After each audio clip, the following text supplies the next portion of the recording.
নমস্কার, কেমন আছেন বন্ধুরা? আশা করি ভালো আছেন। এই তো এটি গতকালকের ব্লগ ভিডিও। আমরা একটু ঘুরতে গিয়েছিলাম। ঘুরতে ঠিক নয়, আমরা একটু বাড়িতে গিয়েছিলাম। তো সেইখানেই যাওয়ার পথে রাস্তায় নেমে একটু মেয়ের সঙ্গে ভিডিও ক্লিপ তুলছিলাম।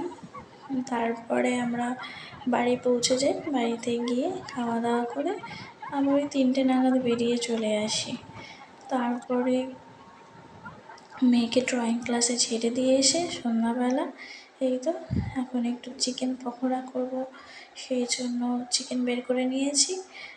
দিয়ে এবারে চিকেনটাকে কেটে ম্যারিনেট করে রেখে দেবো। তারপরে মেয়েকে আনতে যাব। মেয়েকে নিয়ে এসে তারপরে গরম গরম ভেজে দেব। মেয়ে এবং বাড়ির সবাই একসঙ্গে খাওয়া হবে।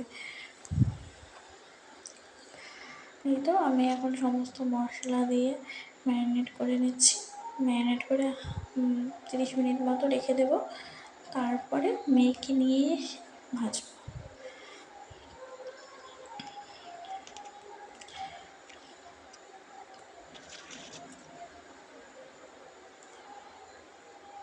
এই তো 30 মিনিট হয়ে গেছে, মেয়েকে নিয়েও চলে এসেছি। এবার গরম গরম ওই পকোড়াগুলো ভেজে নিচ্ছি। পকোড়াগুলো আমার দুবারেই ভাজা হয়ে গেছে। খেতে খুব টেস্টি হয়েছিল, হোমমেড। আমি আমার মতো করে বানাই, আর আমার ঘরে সবাই পছন্দও করে। এই তো তারপরে ভাজা হয়ে যেতে কিছু বাসন হয়েছিল, সেগুলো মেজে নিচ্ছি। আজকের মতো টাটা, আবার পরে দেখা হবে।